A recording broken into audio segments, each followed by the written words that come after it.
मेरे बाके बिहारी सवरिया,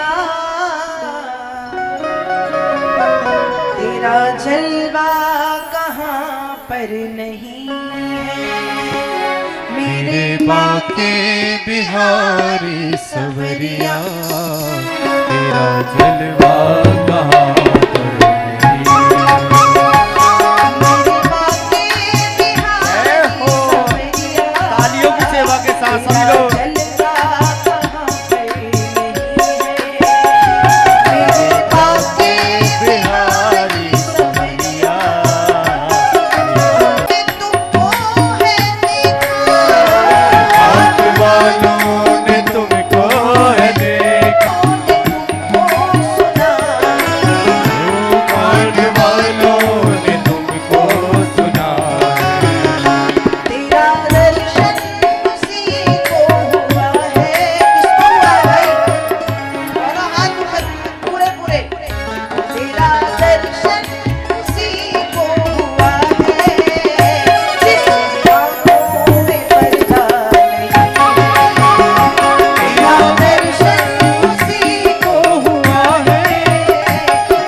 कैसा नशा शराब का, कैसा नशा शराब का, कैसा नशा शराब का उतरे होत प्रभात, कैसा नशा शराब का उतरे होत प्रभात।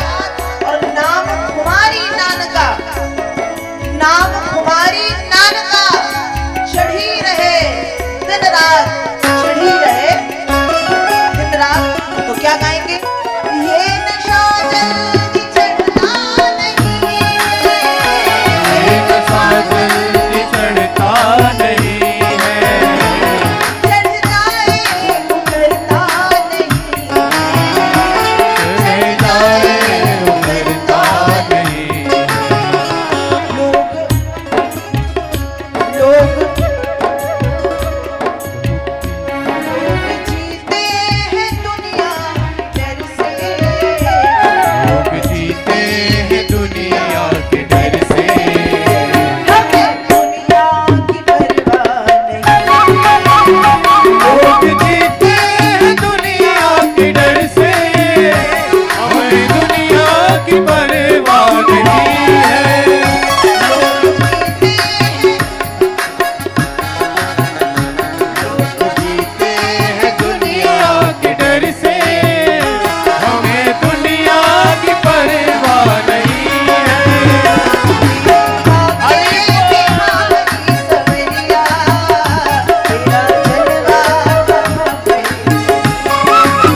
क्या फायदा, राम पर जाम पीने से क्या फायदा, राम पर जाम पीने से क्या फायदा, रात को भी सुबह तक उतर जाए, सुबह तक उतर जाएगी। देखो हम क्यों ये 2-4 घंटे का नशा करते हैं कि शराब भी 4 घंटे 6 घंटे नशा रहेगा और उसके बाद रात को भी सुबह तक उतर जाएगी, रात को भी सुबह तक उतर जाएगी। कृष्ण गाथा की गोदा पीने जरा, राधा की गोदा पीने जरा, उम्र सारी नशे में गुजर जाएगी, उम्र सारी नशे में उतर जाएगी। बाके बिहारी सवरिया, बाके अच्छा वृंदावन कौन गया है? सभी लोग हैं। बाके बिहारी की नेत्रों को किन किन ने देखा है?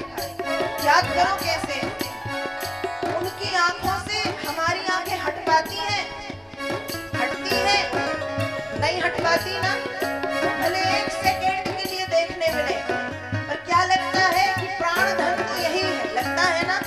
तो उन्हीं बांके बिहारी को याद करते हुए दोनों हाथ पूरे पूरे ऊपर करके, रे बांके बिहारी सवरिया, बांके बिहारी सवरिया, तेरा जलवा कहाँ पे नहीं।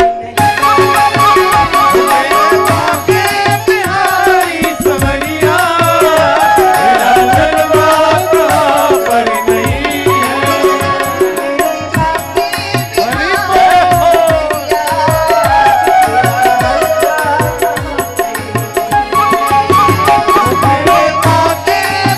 बिहारी सवरिया, तेरा जलवा कहाँ पर नहीं है।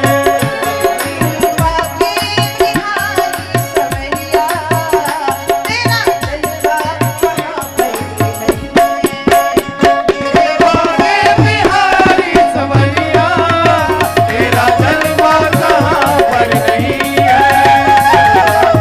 जलवा पर नहीं है, तेरा जलवा कहाँ पर नहीं है, तेरा जलवा कहाँ पर नहीं है।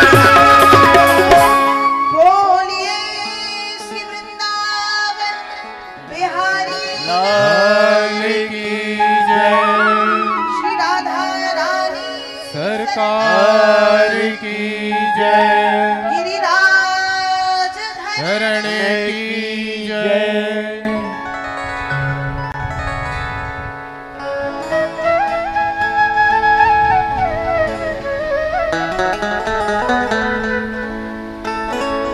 आइए पुनः कथाक्रम में हम प्रवेश करें।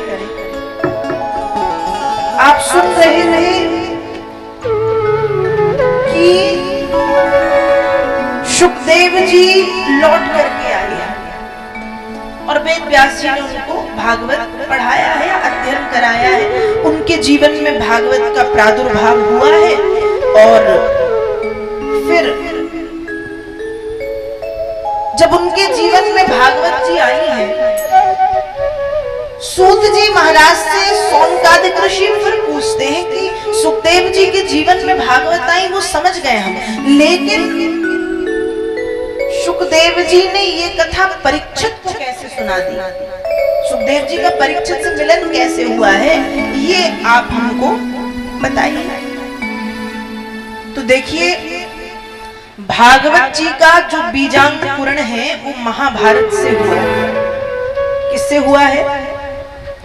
भागवत जी की एक प्रकार से यदि हम कहते हैं उत्पत्ति, बीजांकुरण, तो महाभारत से। और महाभारत में प्रमुख भूमिका निभाई है कुंती ने। किन्होंने? कुंती। कुंती कौन? कुंती है महाराज सूरसेन की बेटी। किसकी बेटी है? आपने सुना होगा कुंती भोज की बेटी कुंती। लेकिन महाराज सूरसेन उनकी बेटी है प्रथा, लेकिन सूरसेन के मित्र हैं कुंती भोज जिनकी कोई संतान नहीं। इसलिए अपने मित्र सूरसेन की बेटी प्रथा को कुंती भोज ने गोद लिया है। पोष्य पिता के घर आई है, इसलिए नाम पड़ा है कुंती। नाम है कुंती। बड़ी सेवा भाव वाली कन्या है। दुर्वासा ऋषि पधारे हैं, खूब सेवा की। दुर्वासा ऋषि ने जब देखा तो त्रिकालज्ञ हैं, जानते हैं कि इस कन्या को संतान जन्मने में कष्ट होगा, इस कन्या को संतान जन्मने में कष्ट होगा। इसलिए वचन दे दिया या आशीर्वाद दे दिया कि तुम जिस देवता का आवाहन करोगी उसकी कृपा से तुम्हें संतान की प्राप्ति हो जाएगी। इसी बीच कुंती का विवाह हुआ है पांडु से। पांडु का एक विवाह और हुआ है माद्री से, पर पांडु को श्राप मिला तो माद्री और कुंती को लेके वो जंगल में आए हैं। यहाँ कुंती ने सबसे पहले धर्मराज का आवाहन किया, जिससे युधिष्ठिर नाम के पुत्र की प्राप्ति हुई। वायु देवता का आवाहन करने पर बलशाली भीम, इंद्र का आवाहन करने पर अर्जुन। कुंती के कितने बेटे हैं? कितने? 5। कितने हैं? 3, 5 नहीं, कर्ण को अभी छोड़ो। युधिष्ठिर, भीम, अर्जुन। माद्री के 2 बेटे हैं, नकुल और सहदेव। लेकिन पांडु की मृत्यु हुई तो पांडु के साथ माद्री हो गई सती। उस समय माद्री के 2 पुत्रों का पालन पोषण कुंती ने ही किया है। इसलिए और इस तरह से किया है कि कोई समझ ही नहीं पाता। जिसको ज्यादा पता नहीं वो यही कहेगा कि कुंती के ही 5 हैं। हम कहते हैं ना 5 पांडव और कुंती के ही 5 बेटे, लेकिन 3 कुंती के हैं, 2 माद्री के। पालन पोषण ऐसे किया है बिना किसी भेदभाव के, अपनी ही संतान की भांति। तो महाभारत के युद्ध में भूमिका प्रमुख रूप से निभाई है कुंती ने। 5 यशस्वी पुत्रों की माता है कुंती। अब महाभारत का युद्ध क्यों हुआ? यदि हम देखें तो महाभारत के युद्ध का एक कारण तो हमको सबसे पहले समझ में आता है। द्रौपदी ने क्या कहा? अंधों के अंधे ही होते। क्या कह दिया? अंधों के अंधे ही होते। और ध्यान रखिएगा, वाणी का नियंत्रण द्रौपदी ने खोया और परिणाम महाभारत में परिवर्तित हो गया। इसलिए व्यक्ति को बहुत सोच समझ करके बोलना चाहिए। बोलने से पहले 100 बार सोचो। बोलने से पहले 100 बार सोचो। आप तो बोल के भूल जाते हो, लेकिन वो वाणी रूपी बाण व्यक्ति को वर्षों याद रहते हैं कि उसने कभी ऐसे कहा था। इसलिए बोलने से पहले 100 बार सोच के बोलना चाहिए।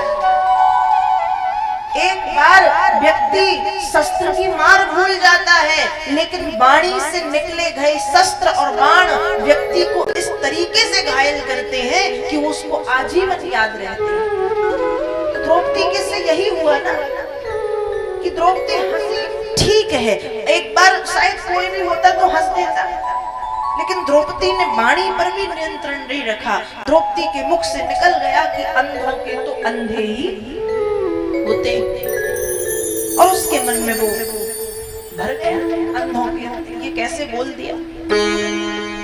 तो यदि एक कारण, हम ज्यादातर लोगों को कारण यही लगता है महाभारत के युद्ध का कारण द्रौपदी। कुछ लोगों को लगता है कि महाभारत के युद्ध का कारण दुर्योधन, लेकिन यदि देखा जाए तो इनमें से कोई नहीं।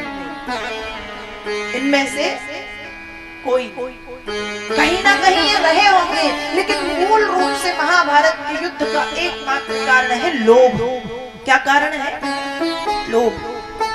जब युद्ध की बातें हुई, युद्ध की चर्चा हुई, जब युद्ध की चर्चा हुई तो भगवान कृष्ण चाहते हैं युद्ध ना, बाहर से चाहते हैं युद्ध ना हो। युधिष्ठिर ने भेजा है भगवान को शांति दूत बना करके, लेकिन जब युधिष्ठिर ने भेजा है उसके पहले कृष्ण से द्रौपदी मिली। भगवान को भोजन के लिए द्रौपदी ने घर पे बुलाया था। भगवान खड़े हैं, भोजन के बाद द्रौपदी ने हाथ धुलाए हैं और हाथ धुलाते धुलाते भगवान से बोली, कृष्ण आपको याद है बचपन में आप मेरे घर आए थे? भगवान ने कहा बिल्कुल, मैंने और आपने चौसर खेली। हाँ याद है। कृष्ण मैंने आपको हराया था। हाँ ये भी याद है। तो आपने कहा था कि जब लगे तो कुछ मांग लेना। हाँ कहा था। अब मुझे मांगना है। भगवान ने कहा कहो सखी। द्रौपदी भगवान की सखी है, कहो सखी क्या चाहती हो? द्रौपदी कहती है कृष्ण तुमको हारी हुई बाजी की सौगंध है, युद्ध लेकर के लौटना। क्या लेकर के लौटना? युद्ध लेकर के लौटना। कृष्ण आपको हारी हुई बाजी की सौगंध है, कृष्ण आपको आपकी सखी की सौगंध है, युद्ध लेकर के लौटना। गोविंद समझौता नहीं चाहती मैं। ये द्रौपदी ने कह के भेजा। युधिष्ठिर शांति दूत बना करके भेज रहे हैं कि युद्ध ना हो। क्यों? क्योंकि युद्ध का परिणाम घातक है। आज भले ही हमारे मोहल्ले में ही मान लो युद्ध हो जाए, झगड़ा हो जाए, दो पक्ष के बीच में झगड़ा हो, एक पक्ष जीतता है दूसरा पक्ष हारता है। हारने वाले का तो बहुत कुछ जाता है, पर क्या जीतने वाले का कुछ नहीं जाता? कहिए, क्या जीतने वाले का कुछ नहीं जाता? उसका भी बहुत कुछ जाता है। तो युधिष्ठिर ने शांति दूत बना करके भेजा है, लेकिन द्रौपदी ने सौगंध दिला करके भेजा है कि मेरी सौगंध और हारी हुई बाजी की सौगंध गोविंद युद्ध लेकर के लौटना। जाएंगे। और भगवान शांति दूत बनकर के पहुंचे। बाहर से युधिष्ठिर का मान रखा है, लेकिन जब वापस आए हैं तो युद्ध लेकर के वापस आए। भगवान पहुंचे, शांति दूत बनके बातें की और फिर यह भी कहा कि दुर्योधन ना सही पांडवों को आधा राज्य 5 गांव दे दो, कम से कम पांडव अपनी आजीविका तो चला सके, कम से कम पांडव अपनी आजीविका तो चला सके, पेट तो भर सके। तब दुर्योधन कहता है सूचक्रे नहीं विदातव्यम बिना युद्धेन भारतो, सूजी की नोक के अग्रभाग के बराबर जमीन का टुकड़ा भी पांडवों को बिना युद्ध के नहीं दूंगा। अर्थात पांडवों को युद्ध तो करना ही पड़ेगा। और युद्ध हुआ। युद्ध का कारण लोभ, दुर्योधन का लोभ। लोभ देखो कैसे बढ़ता है। व्यक्ति को लोभ नहीं करना चाहिए। लोभ कैसे बढ़ता है? कहा आज हमारे पास 10 रुपए हैं, मन सोचेगा 50, 50 है तो 100, 100 है तो 1000। ये स्वाभाविक है, ये सबके साथ है। लेकिन फिर धीरे धीरे ये भाव लोभ में बदल जाता है, जो दुर्योधन के साथ हुआ। और लोभ का परिणाम महाभारत का युद्ध। महाभारत का युद्ध हुआ, परिणाम आप सब जानते हैं। पांडव जीते, कौरव हारे। पांडव जीते, कौरव हारे। कौरवों में सिर्फ एक बचा है दुर्योधन, और उसका परम मित्र है जिसका नाम है अश्वत्थामा, वो भी बचा है। अश्वत्थामा दुर्योधन के पास पहुंचा और कहता है कि दुर्योधन तुम चिंता मत करो, मैं कल ही उन 5 पांडवों के सिर काट करके ला करके तुम्हारे सामने खड़ा करूंगा, रख दूंगा। दुर्योधन जानता है ये कर सकता है, उसको भरोसा है मित्र पर। और अश्वत्थामा ऐसे कर सकता था और उसने किया, पर हो कुछ और गया। हुआ क्या? भगवान अश्वत्थामा के भाव को जानते थे। जहां पर रोज पांडव सोते थे, भगवान ने पांडवों से कहा कि आज यहाँ पर मत सोना। पांडवों ने जगह बदली, पर पांडवों के 5 बेटे जो बिल्कुल अपने पिता की तरह दिखते हैं, कद काठी, रूप रंग में बिल्कुल एक से, उस स्थान पर जाकर के सो गए। और जब उस स्थान पर जाकर के सोए, रात्रि में ये आया अश्वत्थामा, अंधेरा था, कदकाठी चेहरे एक से, उसे लगा पांडव हैं, पांडव समझ के पांचों पुत्रों के सिर काटे और काट करके दुर्योधन के सामने ले जाकर के रख दिए। दुर्योधन ने सिर दबाए, दबाने पर दब गए। दुर्योधन समझ गया ये पांडव नहीं, पांडव पुत्र हैं, क्योंकि पांडवों के सिर इतने नाजुक नहीं कि दबाने पर दब जाए, ये पांडवों के सिर नहीं है। दुर्योधन ने भी अश्वत्थामा के इस कर्म को बुरा कहा कि तुमने गलत कर दिया, तुमने निरपराध अबोध बच्चों की हत्या की, हत्यारे हो तुम। द्रौपदी को जब ये बात पता चली, रुदन करना शुरू किया। वेद व्यास जी भागवत में लिख रहे, तथा रतम पशुपत पासवत्तो मवामुखम कर्म जुगुप्सितेनो निरीक्ष कृष्णापकृतं गुरुः सुतं वामा स्वभावा कृपया। जैसे हम जानवरों को रस्सी से बांध के रखते हैं, वैसे ही अर्जुन ने अश्वत्थामा को रस्सी से बांधा, घसीटते हुए लाए, लाकर के द्रौपदी के सामने खड़ा किया। अश्वत्थामा खड़ा है, कैसे? मवांग मुखम, सिर झुका। निरीक्ष कृष्णा, निरीक्ष मतलब देखा, कृष्णा, कृष्णा मतलब द्रौपदी ने। द्रौपदी का एक नाम है कृष्णा, क्यों? कृष्ण के रंग की है, इसलिए कृष्णा कहलाती है। कृष्ण की सखी है, इसलिए कृष्णा कहलाती है। तो निरीक्ष कृष्णा, निरीक्ष मतलब देखा, कृष्णा मतलब द्रौपदी ने। गुरोः सुतम, अरे ये तो गुरुपुत्र है। तो बामा स्वभावा कृपया ननाम चो, करुणा की मूर्ति द्रौपदी करुणा करके बोल पड़ी, मुच्यता मुच्यता में शो ब्राह्मणों नितराम कुरु, छोड़ दो छोड़ दो छोड़ दो। अर्जुन ने कहा, इसको छोड़ने की बात कर रही हो तुम, जिसने हमारे 5-5 बच्चों को मारा है? द्रौपदी बोली हाँ। अर्जुन बोले कारण? द्रौपदी ने कहा पहला कारण ब्राह्मण। कौन है ये? ब्राह्मण। और शास्त्र कहते हैं कि ब्राह्मण कैसा भी क्यों ना हो, ब्राह्मण पूजन और वंदना के योग्य होता है। तो छोड़ने का पहला कारण ब्राह्मण हो, ब्राह्मण। दूसरा कारण गुरोः सुतम, गुरु का पुत्र है, गुरु का बेटा। गुरुपुत्र मतलब आत्मा वही जायतेति पुत्रा। शास्त्र कहते हैं कि पुत्र ही पिता का अंश होता है। आप ये मत समझे कि द्रोणाचार्य आपके सामने अश्वत्थामा खड़ा है, आप ये समझे कि स्वयं गुरुदेव द्रोणाचार्य पुत्र के रूप में आपके सामने खड़े। माता पिता का अंश उसकी संतान है, गुरु का अंश है, इसलिए गुरु मान के छोड़ो। दूसरा कारण। तीसरा कारण, द्रौपदी कहती है कि हे अर्जुन, जैसे आज मेरे 5 पुत्र मारे गए, तो उन पुत्रों के विरह में मैं रो रही हूं। एक माँ ही उस कष्ट को जान सकती। कल के दिन आप इसको मारोगे तो जो कष्ट मेरे जीवन में आया है, वो कष्ट इसकी माता के जीवन में भी आएगा। और मैं नहीं चाहती कि ये संतान के वियोग का कष्ट किसी अन्य माता के जीवन में भी आए। इसलिए छोड़ दो छोड़ दो छोड़ दो छोड़ दो छोड़ दो, बार बार निवेदन किया है। अर्जुन ने मान ली बात, युधिष्ठिर ने समर्थन कर दिया। तो भीम को थोड़ा बुरा लगा।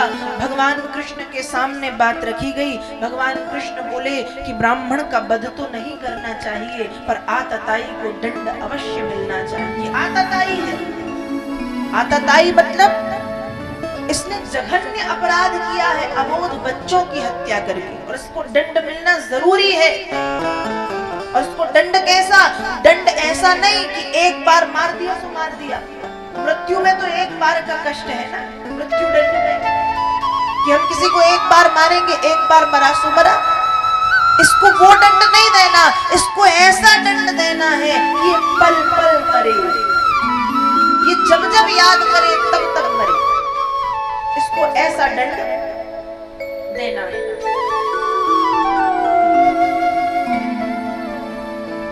दंड दिया। परिणाम क्या निकला? दंड ये दिया कि भगवान के संकेत को अर्जुन इत्यादि समझ गए।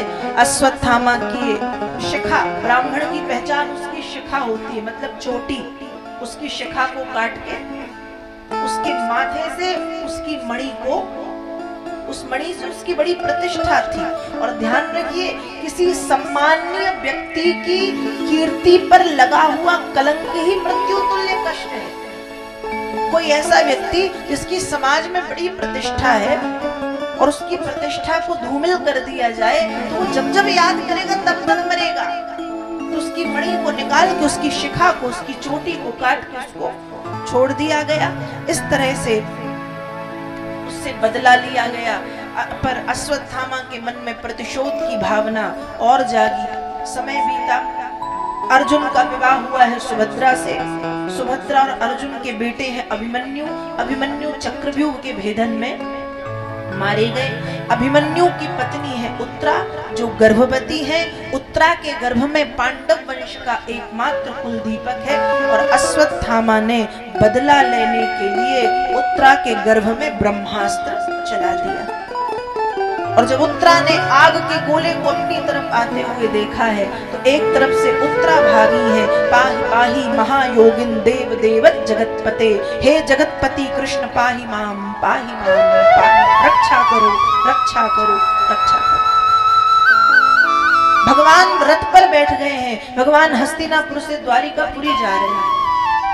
कुंती ये जानती है, रथ के सामने कुंती जाके खड़ी हो गई हैं। और भागवत के दसम स्कंद के 8वें अध्याय के 43वें श्लोक से लेकर के, भागवत के दसम स्कंद के 8वें अध्याय के 18वें श्लोक से लेकर के दसम स्कंद के 8वें अध्याय के 43वें श्लोक तक 26 श्लोकों में 10:8:18 से 10:8:43 तक 26 श्लोकों में भक्तिमती कुंती ने भगवान कृष्ण की स्तुति की है। और प्रत्येक स्तुति में निवेदन किया है कि उत्तरा की और उत्तरा के गर्भस्थ शिशु की भगवान आप रक्षा करें। कुंती की स्तुति भगवान ने सुनी है और उत्तरा के गर्भ में भगवान प्रवेश कर गए हैं। उस आग के गोले को भगवान ने अपने ऊपर लिया है। ब्रह्मास्त्र को अपने ऊपर लेकर के उस गर्भस्थ शिशु की भगवान ने रक्षा की। समय बीता, उत्तरा ने एक पुत्र को जन्म दिया। उसका नाम रखा गया परीक्षित। हमारे यहाँ जब बच्चे जन्म लेते हैं तो पैदा होते ही रोते हैं, और रोते नहीं तो उनको रुलाया जाता। हम कहते रुलाओ भैया, रो नहीं रहा या रो नहीं रही। और जब नहीं रुलाया जाता है तो पैदा होते ही हम जो रोना शुरू करते हैं ना, तो मरते मरते तक हमारा रोना समाप्त नहीं होता। पैदा होते ही जो रोए तो जिंदगी भर रोते रहते, कभी धन के लिए, कभी संपत्ति के लिए, कभी सुख के लिए, कभी शांति के लिए, कभी पति के लिए, कभी पत्नी के लिए, कभी माता पिता के लिए, कभी संतान के लिए, कभी इसके लिए, कभी उसके लिए। जो रोते हुए पैदा हुए तो मरते मरते तक रोते ही। लेकिन जब उस बालक ने जन्म लिया तो नाम मिला है परीक्षित। परी मतलब चारों तरफ, ईक्षण मतलब देखने वाला। पैदा होते ही चारों तरफ देखना शुरू किया है कि गर्भ में जिस सांवरी सूरत ने मेरी रक्षा की थी वो भगवान कहाँ। नाम पड़ा है परीक्षित, एक नाम पड़ा है विष्णुराज। समय बीता है, पांडवों का महाप्रयाण हुआ है। और पांडवों के महाप्रयाण के बाद परीक्षित बड़े हुए हैं और राज्यपाट संभाला है सम्राट कर्मयोगी परीक्षित। राज्यपाट संभाला है परीक्षित। एक बार की बात है, आप सभी ने कथा सुनी होगी कि अश्वमेध यज्ञ करके पूर्ववाहिनी सरस्वती के तट पर परीक्षित खड़े थे। एक काले पुरुष को देखा है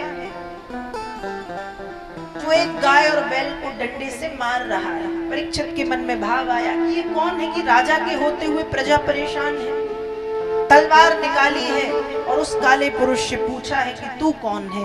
तब वो काला पुरुष कहता है, महाराज मेरा नाम है कलयुग। जब भगवान कृष्ण इस धराधाम पे थे तो उन्होंने मुझे रहने के लिए कोई स्थान नहीं दिया। आज आप इस पृथ्वी के राजा हैं तो आपने भी वही किया। इसलिए मैं परेशान हूं, तो प्रजा को दुख दे रहा हूं। राजा ने सोचा बात तो सही है, और कलयुग की बात सुन के कलयुग को रहने के लिए 4 स्थान दे दिए। ध्यान से सुनिए, इन 4 स्थानों में कलयुग निवास करता है। द्यूतम पानम स्त्रिया सूना यत्राश्च धर्म चतुर्विधा पुनश्च याचमानायो जात रूप मदात् प्रभु। द्यूतम जुए में, पानम मदिरा में, स्त्री में। यहाँ पर स्त्री का मतलब किसी की माँ, किसी की बहन, किसी की बेटी, किसी की पत्नी में से नहीं है। स्त्री का मतलब यहाँ पर है गलत आचरण वाली स्त्री, जिसको हम कहते हैं वैश्या। ऐसी स्त्री में कलयुग है। तो द्यूतम जुए में, पानम नशे में, स्त्री वैश्या में, सूना हिंसा में। जहाँ हिंसा है वहाँ कलयुग है। 4 स्थान, तो कोई अच्छा स्थान देने की कृपा करें। परीक्षित को लगा बात तो सही है। पुनश्च याचमानाय, फिर से मांगने पर स्वर्ण में स्थान दिया है। और यहाँ कलयुग खुश हो गया कि अब तो मैं ही राजा। परीक्षित घर आए हैं। आज परीक्षित ने देखा कि मेरे पूर्वज मेरे लिए क्या छोड़ के गए। बहुत सुंदर मुकुट, एक मुकुट जरासंध का, उस मुकुट को परीक्षित ने धारण किया है। मुकुट जरासंध का। कलयुग किस स्वर्ण में है? कलयुग की स्वर्ण की उत्पत्ति भगवान कृष्ण से हुई, लेकिन जो स्वर्ण बुरे तरीके से कमाया गया, किसी का छीन लिया, हड़प लिया, चुरा लिया, जबरन ले लिया, बलात् ले लिया, ऐसे स्वर्ण में कलयुग है। तो जरासंध का छीना हुआ मुकुट है, परीक्षित ने धारण किया है। कलयुग आकर के बैठा। परीक्षित शिकार खेलने के लिए पहुंचे हैं। शाम को शिकार से जब लौट रहे थे, भूख लगाई। समीक नाम के ऋषि का आश्रम दिखाई दिया है। जब ऋषि को देखा तो लगा कि ये ढोंग कर रहे, अब कलयुग तो बैठा है। और वहां तक्षक जाति का एक मरा हुआ सर्प पड़ा था, उठा करके समीक ऋषि के गले में डाल दिया। परीक्षित घर आए, मुकुट उतारते ही सब याद आया तो पश्चाताप करने लगे। यहाँ समीक ऋषि के पुत्र श्रृंगी ऋषि ने जब ये देखा कि परीक्षित ने पिताजी का अपमान किया है, तो श्राप दे दिया।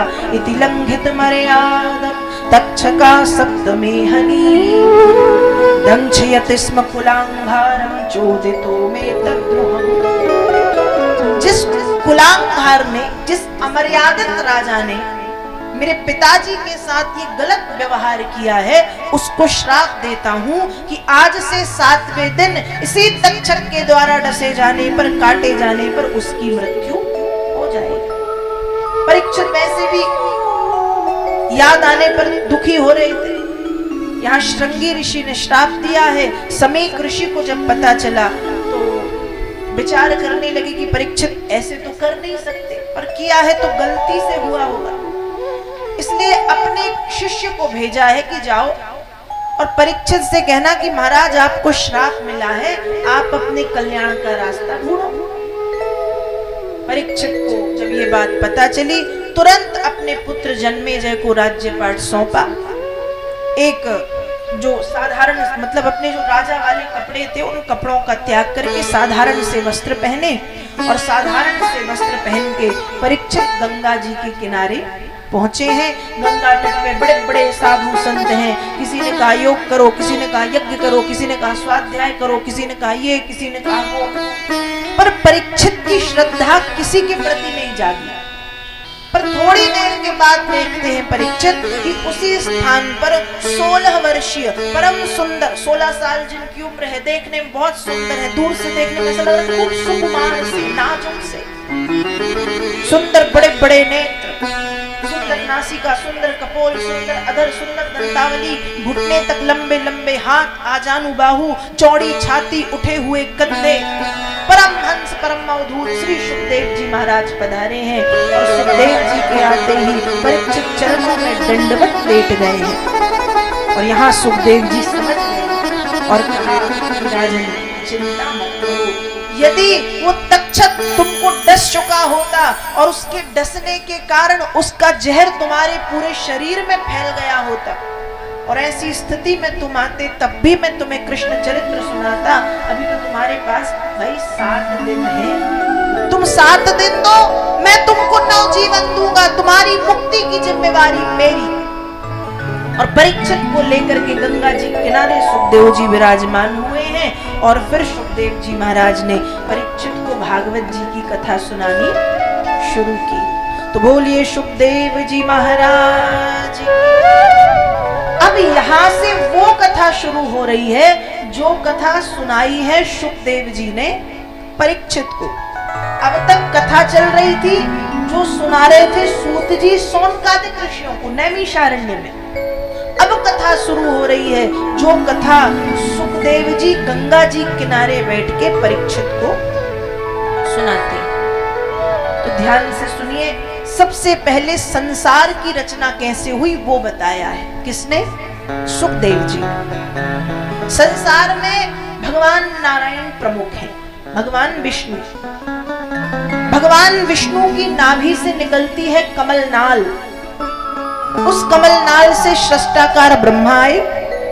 जब ब्रह्मा जी आए, आते ही चारों तरफ देखा तो हो गए चतुरानन। चतुरानन मतलब 4 मुखों वाले।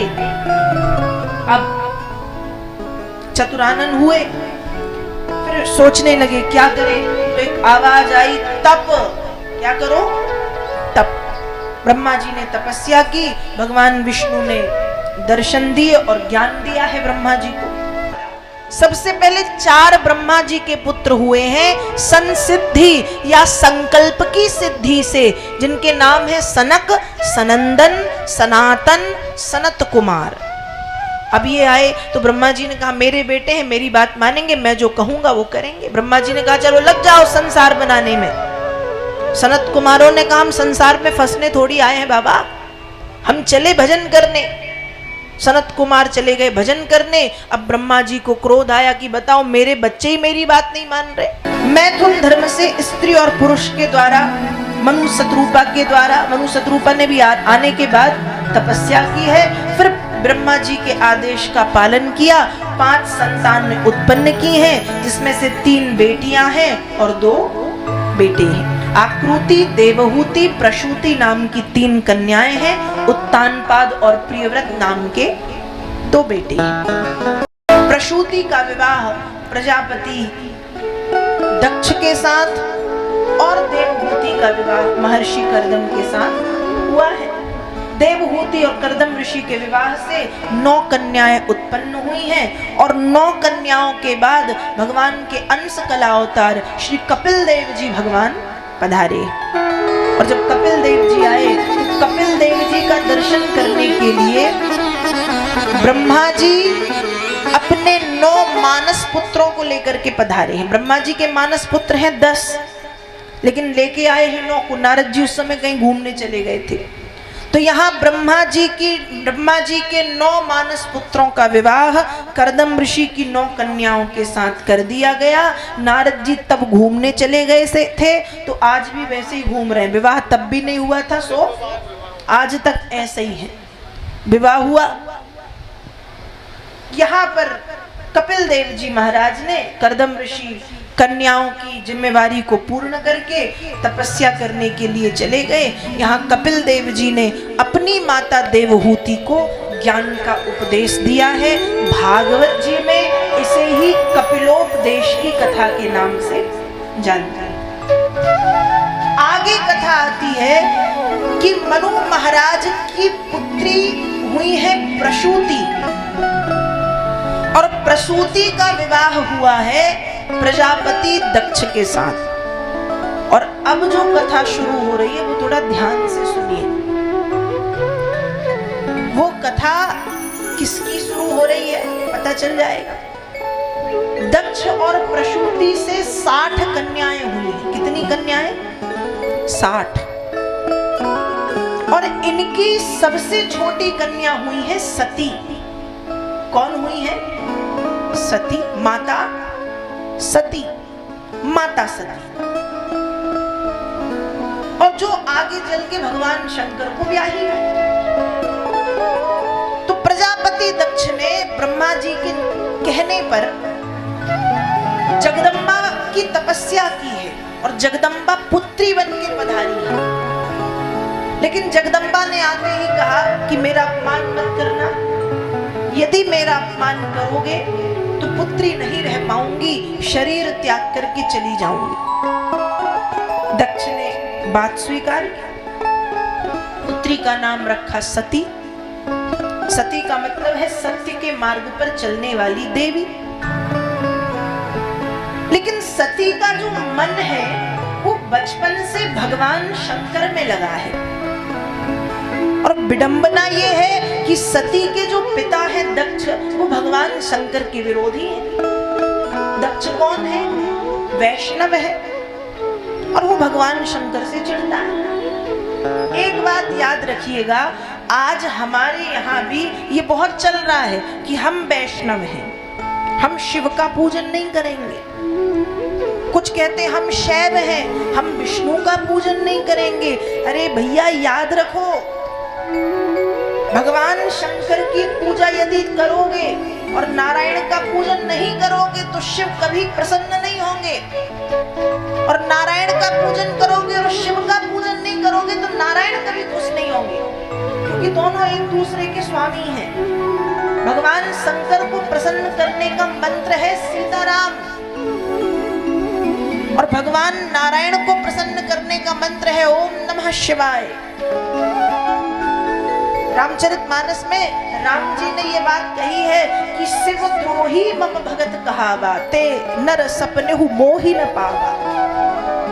जो व्यक्ति सोचे कि हम भगवान शंकर के विरोधी बन के रहेंगे और वो सोचे कि वो मुझे पाएगा, तो सपने में वो मुझे नहीं पा सकता।